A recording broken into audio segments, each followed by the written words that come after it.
Hey everyone, ProFood's daughter here, and if you click this video, you have reached the Disputed Lands. Valyrian Steel is a fantasy metal created by George R. R. Martin that has several unnatural qualities to it. It's both lighter and sharper than regular steel, and doesn't lose its edge. Its metal is dark and smoky, and described like Damascus steel. And it's so expensive that it's said that you could buy an entire army with just one of these rare blades. But in addition to this, unlike a regular blade, Valyrian Steel is also one of the few weapons effective against the White Walkers. In today's video, we will be uncovering the ancient magic that was used in the forging of Valyrian Steel, an art that was lost after the Doom of Valyria. They can't make it anymore. No one knows the secret since Valyria vanished. And in solving this mystery, we will also be able to uncover the secrets used in the forging of the legendary blades, Dawn and Lightbringer. But in order to do that, we must first discuss these guys. Yes, the trees. Now let's get started.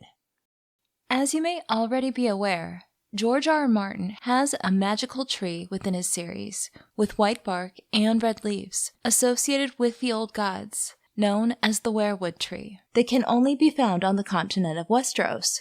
But one thing you might not have known is that there is also a parallel magical tree in Essos with black wood and blue leaves called the Shade of the Evening that has similar yet dark and inverse powers.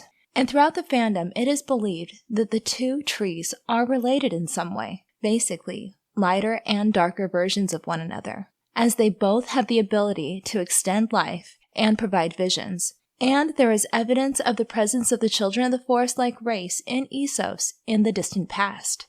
But the most interesting thing about this black bark tree is that it is most likely an early retcon of another tree with black wood that was mentioned often in the first book, the Ironwood tree. In fact, this tree was mentioned a whopping 9 times in very symbolic and profound ways in A Game of Thrones. However, after the first book, the tree is mentioned only 3 times throughout the rest of the remaining 4 other books. But something happens in Book 2. We are introduced to another tree with black bark, found only in Essos, and it's magical, and eerily similar to the magical trees in Westeros, the Shade of the Evening tree. However, George R. R. Martin does have a tendency to keep his creations alive in different ways, and the Ironwood tree would later be developed into a magical tree that burns blue in his Telltale RPG game. But what does this have to do with Valyrian Steel? Well, you have to know about George R. R. Martin's influences for his magical swords. Gray Area has a great video about George R. R. Martin's inspiration from Tad Williamson's Memory, Sorrow, and Thorn for the legend of both Azor Ahai and the forging of Lightbringer. The parallels are obvious to see the stamp of Tad's influence, but the most interesting thing for me is the making of the Storm King's sword Sorrow, because the secret ingredient for making this sword was Memory, Sorrow, and Thorn's magical tree, the Witchwood. Except the actual Witchwood wasn't used. It was a darker version corrupted with iron, the substance that is considered poisonous to the Children of the Forest like Scythe and their magical tree. But somehow, despite this poisoning, one tree survived, but now flowed with poisonous iron, and this dark version of their sacred tree was used to forge the blade Sorrow. And George R. R. Martin actually makes a nod to this blade in his legend for the forging of Lightbringer, where it is mentioned, "Great was his woe, and great was his sorrow then, for he knew what he must do." In addition to this, there has been much speculation regarding the relationship between Lightbringer and Valyrian Steel, as it was said that the last hero, who is the North's version of Azor Ahai, had fought the White Walkers with a blade of dragon steel. However, this speculation turned to virtual confirmation after it was confirmed in Season 5, Episode 8 of A Game of Thrones, when Valyrian Steel was proven to be an effective weapon against the White Walkers. So, if the last hero's dragon steel blade and Azor Ahai's Lightbringer were the same weapon, then it seems Lightbringer may have been an equivalent to Valyrian Steel. However, the materials and methods for how Valyrian Steel is made is still a mystery, as the secrets to its creation are now lost. However, there are some smiths within the free city of Qohor who are capable of reworking existing Valyrian steel. According to the World Book, only here in all the world has the art of reworking Valyrian steel been preserved, its secrets jealously guarded.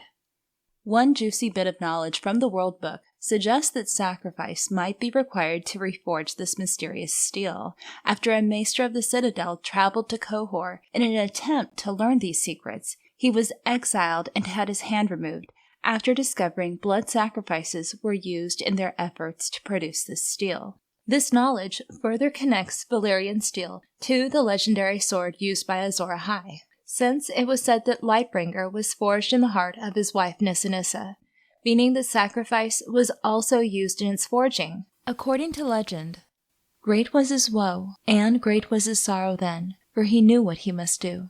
100 days and 100 nights he labored on the third blade, and as it glowed white-hot in the sacred fires, he summoned his wife. Nissa Nissa he sent to her, for that was her name. Bare your breast, and know that I love you best of all that is in this world. She did this thing, why I cannot say, and Azor Ahai thrust the smoking sword through her living heart. It is said that her cry of anguish and ecstasy left a crack across the face of the moon, but her blood and her soul and her strength and her courage all went into the steel. So it is said that her soul went into the blade, which is going to be important. But to understand how a soul might be trapped within a sword, or why a sacrifice is needed, we need to return to how George R. R. Martin's original Ironwood tree can inform us of the components for Valyrian steel. First, the retcon version of Ironwood, Shade of the Evening, is black in color and magical, and when Dany sees the Shade of the Evening grove outside the House of the Undying, it is described as drinking the morning sun, which is very similar to Valyrian steel, which Tobo Mott describes as drinking the sun. And from what we know about Shade of the Evening trees, they are very similar to Weirwood, but inverse. We see the relation the two trees have, but it's difficult to tell what happened to cause this difference. However, like the Witchwood tree that was poisoned with iron and used in the forging of sorrow, there are two interesting keywords used surrounding Shade of the Evening and black trees: poison and corruption. For example, House Blackwood's tree was poisoned.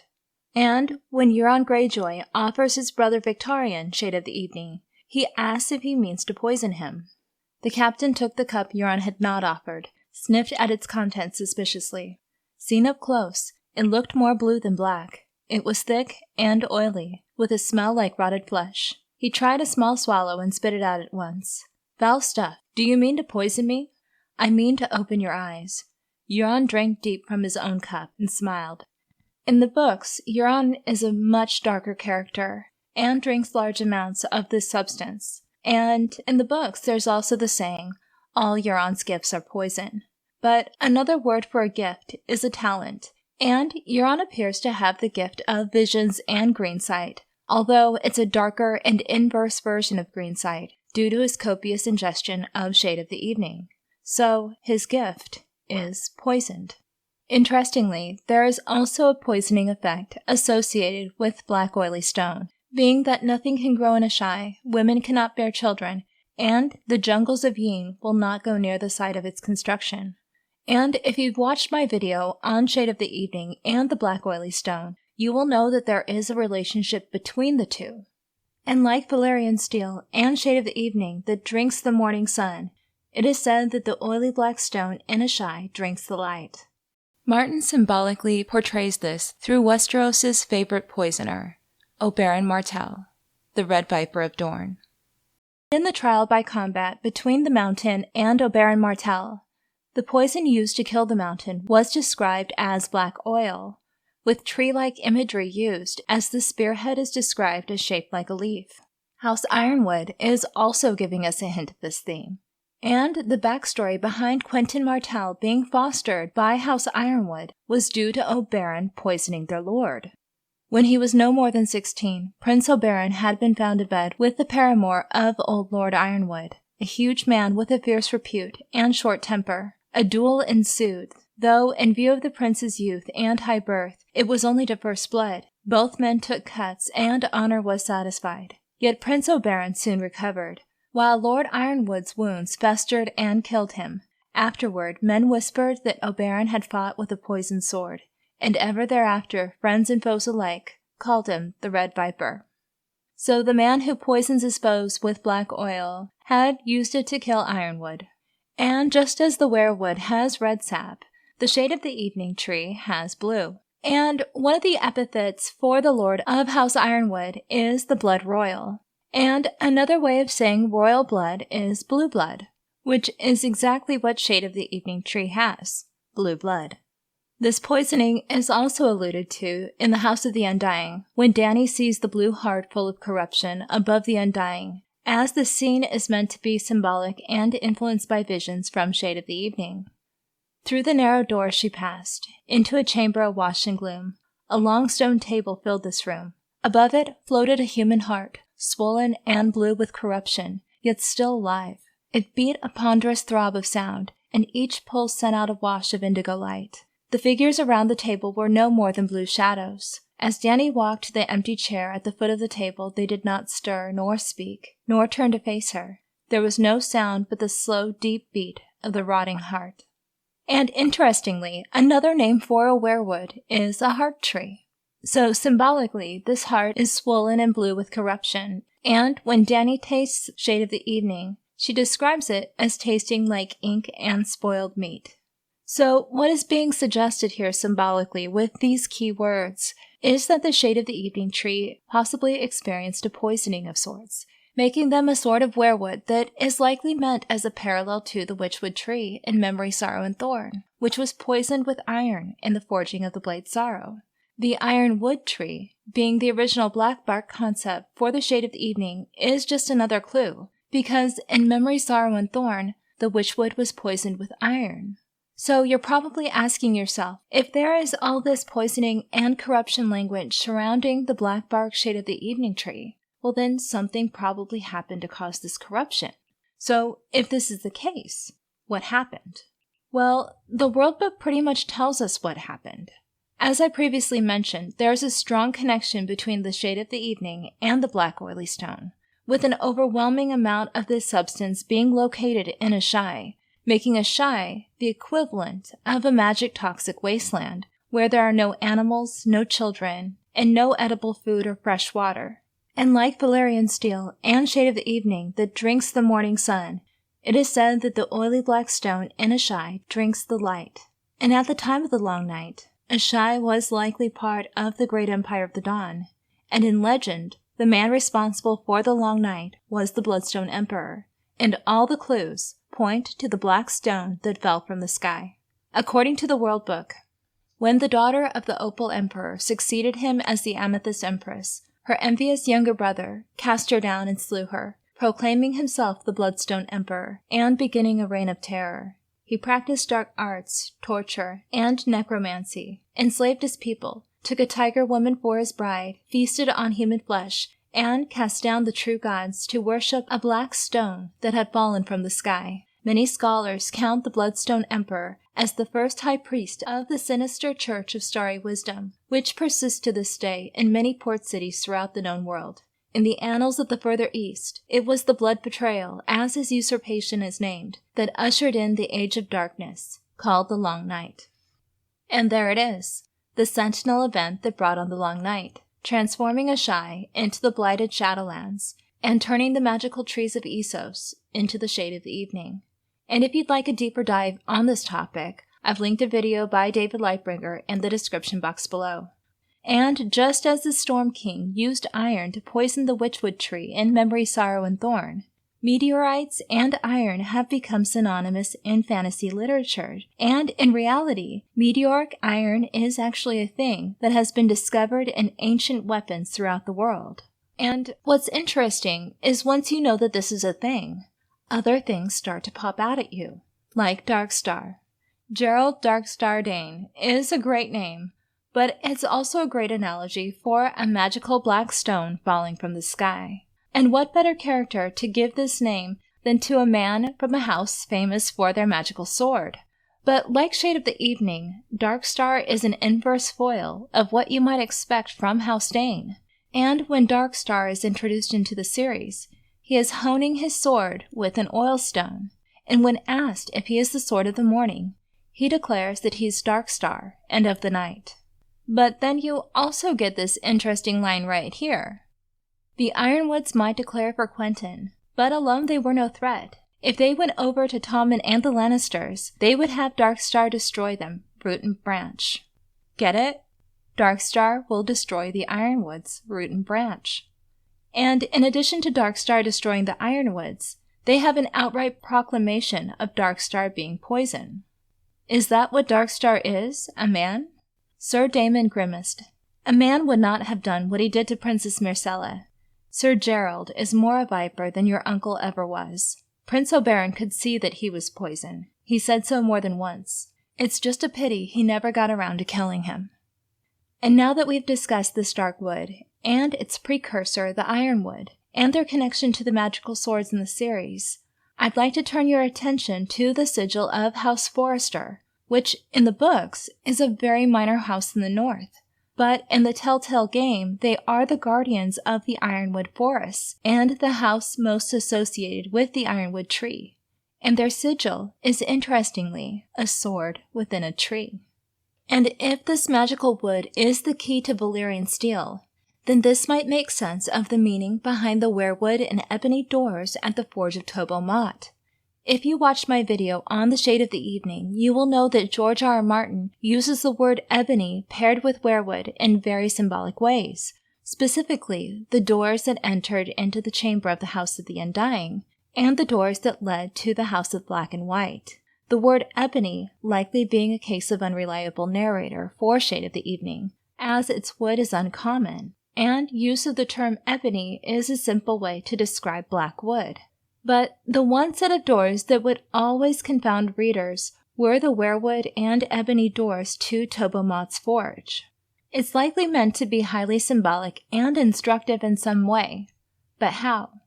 Well, Tobo Mott is a smith from Qohor, the only place where they know the secret of reforging Valyrian Steel, which Tobo Mott boasts of and proves he knows these secrets by reforging the Valyrian Steel blade of House Stark. So knowing what we now know, it seems as though he may have been giving us the answer to this mystery of Valyrian Steel as early as Book 1. But the author's use of ebony as a stand-in for Shade of the Evening also gives us an interesting connection to the sword Dawn of House Dayne. According to the World Book, the Danes of Starfall are one of the most ancient houses in the Seven Kingdoms, though their fame largely rests on their ancestral sword called Dawn, and the men who wielded it. Its origins are lost to legend, but it seems likely that the Danes have carried it for thousands of years. Those who would have the honor of examining it say it looks like no Valyrian steel they know, being pale as milk glass, but in all other respects it seems to share the same properties of Valyrian steel, being incredibly strong and sharp. Though many houses have their heirloom swords, they mostly pass the blades down from lord to lord. Some, such as the Corbrays have done, may lend the blade to a son or brother for his lifetime, only to have it returned to the lord. But that is not the way of House Dayne. The wielder of Dawn is always given the title, Sword of the Morning, and only a knight of House Dayne who is deemed worthy can carry it. So, in case you hadn't noticed, we actually have two mysterious swords, Dawn and Valyrian Steel, and both have comparable qualities, but they are somewhat inverse, with Dawn being described as pale as milk glass, while Valyrian Steel is dark black and smoky. Dawn is also described as being alive with light, while the other is said to drink the sun.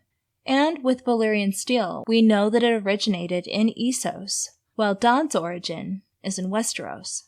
But if the magical material to forge Valyrian Steel is the black trees, this means there is a chance that the weirwood tree was used in the forging of Dawn. And just as Dawn is described as alive with light and looking like milk glass, the weirwood gate of the Night Port is given an eerily similar description, described as giving off a glow like milk and moonlight. So, a little background information. When George R. R. Martin created the sword Dawn, he drew from several inspirations, particularly the sword Thorn from Memory, Sorrow, and Thorn, and the ebony blade of Marvel Comics. The ebony blade being the sword wielded by the Black Knight, Dayne Whitman, and his magical blade was passed down to him through generations of previous Black Knights within his lineage. According to legend, the ebony blade was forged from a meteor that had fallen to Earth, and, like Dawn's wielder, only those deemed worthy have the right to wield this powerful blade. So, in the case of Dawn, we have a magical sword of House Dayne, forged from the heart of a fallen star, that can only be wielded by those deemed worthy. And, with the ebony blade, we have a magical sword of Dayne Whitman, forged from a fallen star, that can only be wielded by those deemed worthy. But there's more to the ebony blade than you realize. You see, it entraps the souls of those it slays into the blade. And in one instance, one of Martin's favorite characters, Namor the Submariner, used the ebony blade to kill his wife Marina in order to save humanity, with Marina's soul now resting within the blade. The impact Namor had on Martin is very evident, from him naming a planet in his 1,000 Worlds after him, to bringing him up in a farewell letter to Stan Lee, to citing Fantastic Four as changing the way he saw characters. And this, of course, is the issue where Namor is introduced, Namor being the first anti-hero in comics. And this is interesting, because if Dawn was inspired by the ebony blade, and the ebony blade was used to kill Namor's wife, well then we have an uncanny parallel with the sword Lightbringer. And just as the ebony blade trapped the soul of Namor's wife, it was said that Nissa Nissa's strength and soul and courage all went into the blade, suggesting her soul also being trapped within Lightbringer. Now let us return to the world book suggesting sacrifice being necessary to make or reforge Valyrian Steel. If Weirwood or Shade of the Evening is used in its creation, well then that would explain how a soul might be trapped within the blade. Because that's what Weirwood does when a Greenseer or Skin Changer dies. Their soul goes into the wood. The Singers of the Forest had no books, no ink, no parchment, no written language. Instead, they had the trees, and the weirwoods above all, and when they died, they went into the wood, into the leaf and limb and root, and the trees remembered, all their songs and spells, their histories and prayers, everything they knew about this world. Maesters will tell you that the weirwoods are sacred to the old gods. The singers believe they are the old gods. When the singers die, they become a part of that godhood. And yet, another clue can be found when Jaime has his fever dream of wielding a flaming sword, and awakens to the realization that he was resting his head on a weirwood stump as he slept. The moonlight glimmered pale upon the stump where Jaime had rested his head. The moss covered it so thickly he had not noticed before, but now he saw the wood was white. It made him think of Winterfell and Ned's heart tree. It was not him, he thought. It was never him. But the stump was dead, and so was Stark, and so were all the others. Prince Rhaegar, and Sir Arthur, and the children, and Aerys. Aerys is most dead of all. "Do you believe in ghosts, Maester?" he asked Qyburn. The man's face grew strange. "Once at the Citadel, I came into an empty room, and saw an empty chair. Yet I knew a woman had been there only a moment before. The cushion was dented where she sat, the cloth was still warm, and her scent lingered in the air. If we leave our smells behind us when we leave a room, surely something of our souls must remain when we leave this life." So we have a flaming sword dream after Jaime rests his head on a weirwood stump, and contemplates where a soul goes when one dies. And, in response, Qyburn uses a woman as the example. Another clue can be found in the ghost grass that grows near Asshai, where ghost grass is described in a similar fashion as glowing and being pale as milk glass, and it's rumored that the grass grows with the spirits of the damned. Now, I'm not speculating of a direct relationship between Dawn and ghost grass, but the symbolism is meant to be evocative to the reader, and suggests Dawn might also be a soul vessel. And the one female Dayne we are aware of, Ashara Dayne, died in a very Nissa Nissa fashion, having died of a broken heart from the Palestone Sword Tower. And the name Ashara was likely inspired by the Semitic goddess Ashara, whose symbol is a tree. And if this steel was used by the last hero, then this would account for the curious case of how he obtained his dragon steel blade. According to legend, the last hero set out into the Deadlands during the time of the Long Night and searched for the children of the forest to help him.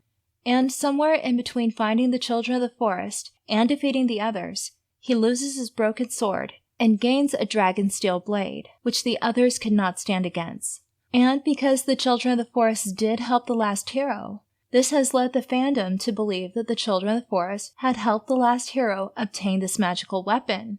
Except there's a problem with the children of the forest helping the last hero in this way. They don't make or use metal weapons. They create using tree and wood and limb alone.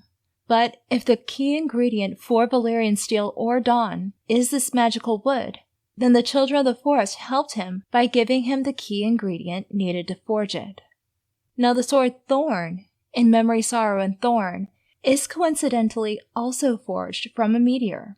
According to its legend, a meteor from a red comet fell to the earth at the very time and place a messianic savior was being crucified on a sacred tree. The meteor destroyed the temple where he was being crucified, and the sword Thorn was created from the largest piece of the stone that came hurtling out of the sky, and the hilt was fashioned into the shape of the tree upon which their savior was hung. So the components for the forging of Thorn were a sacrifice, a tree, and a falling star. And when we go back to the prologue of A Game of Thrones, where Waymar is playing the role of the last hero, with his sword breaking as he's fighting the others, we see similar language, describing the steel as a tree struck by lightning. We also see this connection between Dawn and Weirwood in Brand 3 of A Clash of Kings, when he goes to sleep thinking of Dawn shining like starfire, but when he goes to sleep, he dreams of the Godswood.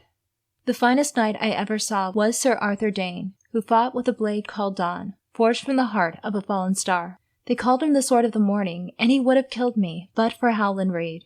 Father had gotten sad then, and he would say no more. Bran wished he had asked him what he meant. He went to sleep with his head full of knights in gleaming armor, fighting with swords that shone like starfire. But when the dream came, he was in the Godswood again. And when we look at the sigil for House Dayne of a shooting star and sword, we have a parallel sigil of Sir Duncan the Tall, with a shooting star and a tree. And in Daenerys 2 of A Dance with Dragons, the training of the Unsullied is compared to the forging of a sword, and we get this line. Do you know how the Unsullied are made and trained? Cruelly, I have no doubt. When a smith makes a sword, he thrusts the blade into the fire, beats on it with a hammer, then plunges it into ice water to temper the steel. If you would savor the sweet taste of the fruit, you must water the tree. This tree has been watered with blood. And so we yet again have another allusion to Weirwood and sacrifice. And so when looking at everything as a whole, to forge Valyrian Steel, what is likely needed in its creation is the shade of the evening tree that was poisoned by the black stone that fell from the sky on the continent of Essos. And then once the blade is forged, it must be tempered with sacrifice, with the magic trapping the soul within. In Westeros, a similar forging was likely done using Weirwood to create Dawn. And if Dawn is or was Lightbringer, that would mean that the soul of Nissa Nissa is probably still trapped inside the blade. And one thing about Dawn being the name of this sword, and the concept of the broken sword surrounding the myth of Azor Ahai, is that the end of night is often referred to as the break of dawn. And if Azor Ahai sacrificing her life, and the Bloodstone Emperor slaying the Amethyst Empress was a sin, well then, to right this ancient wrong, it's possible her trapped soul must be freed, meaning that if we are to end the long night once more, what may be required is the break of dawn. Well, that about wraps things up for today. Thank you so much for watching, and if you enjoyed this video, please be sure to leave a like and a comment. It really does help. Thank you so much for watching, and a special thank you goes out to the members who support my channel. Thank you so much.